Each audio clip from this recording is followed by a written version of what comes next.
गजवाए हिंद पर फतवे को लेकर घमासान मचा हुआ है। दारुल उलेमा देवबंद के फतवे पर कार्रवाई करने की मांग की जा रही है। वहीं सहारनपुर के डीएम ने पूरे मामले पर बड़ी जानकारी दी है।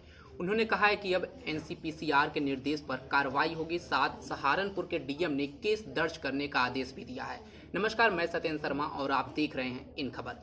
दरअसल दारुल उलेम देवबंद ने गजवाए हिंद को फतवे में मान्यता दी है, जिसका एक लेटर सोशल मीडिया पर काफ़ी वायरल हो रहा है। हालांकि इन खबर इस पत्र की पुष्टि नहीं करता है, लेकिन अब इसको लेकर सियासी घमासान शुरू हो गया है। वहीं ये भी कहा जा रहा है कि आखिर कोई गजवाए हिंद को फतवे में कैसे शामिल कर सकता है।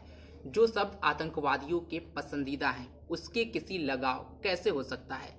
इस पूरे मामले पर राष्ट्रीय बाल अधिकार संरक्षण आयोग ने दारुल उलेम देवबंद की वेबसाइट पर कथित आपत्तिजनक सामग्री पाए जाने के बाद उत्तर प्रदेश सरकार को संस्था के खिलाफ प्राथमिकी दर्ज करने और कानूनी कार्रवाई करने का निर्देश दिया है। सहारनपुर जिले के एसएसपी को लिखे एक पत्र में राष्ट्रीय बाल अधिकार संरक्षण आयोग के अध्यक्ष प्रियांक कानूनगो ने देवबंद की वेबसाइट पर प्रकाशित एक फतवे के संबंध में आयोग की आपत्ति के बारे में बताया।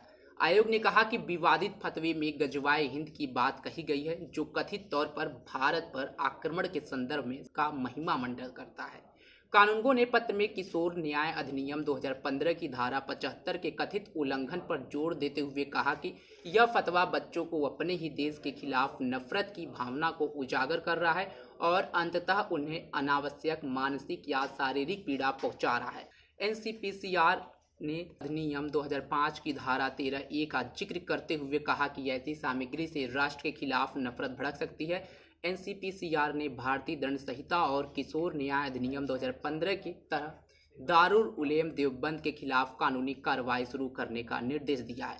आयोग ने 3 दिन में कार्रवाई की रिपोर्ट सौंपने का अनुरोध किया है। दारुल उलेम देवबंद द्वारा गजवाए हिंद को वैधता देने वाले फतवे पर कड़ी प्रतिक्रिया देते हुए वहीं भाजपा ने कहा है कि भारत का तालिबानीकरण कभी भी स्वीकार नहीं किया जा सकता है। बीजेपी के राष्ट्रीय प्रवक्ता प्रेम शुक्ला ने दारुल उलेम देवबंद द्वारा गजवाए हिंद को वैधता देने वाले फतवे को भारतीय संविधान विरोधी और पाकिस्तान परस्त बताते हुए कहा कि इसका साफ संदेश है कि देवबंद को बाबा साहेब अम्बेडकर के संविधान में विश्वास नहीं है, भारत के संविधान में विश्वास नहीं है। शुक्ला ने आगे कहा कि इससे पता चलता है कि देवबंद पाकिस्तान परस्ती की भाषा बोल रहा है और भारत का तालिबानीकरण कभी भी स्वीकार नहीं किया जा सकता है।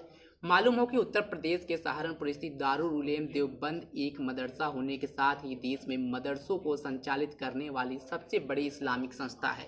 इस विश्व प्रसिद्ध इस्लामिक शिक्षण संस्थान ने हाल ही में अपनी वेबसाइट के माध्यम से एक फतवा जारी कर गजवाए हिंद को इस्लामिक दृष्टिकोण से वैध करार दे दिया था। इसकी काफ़ी अब आलोचना हो रही है। ऐसी तमाम खबरों के लिए बने रहे हमारे साथ और देखते रहे इन खबर। धन्यवाद।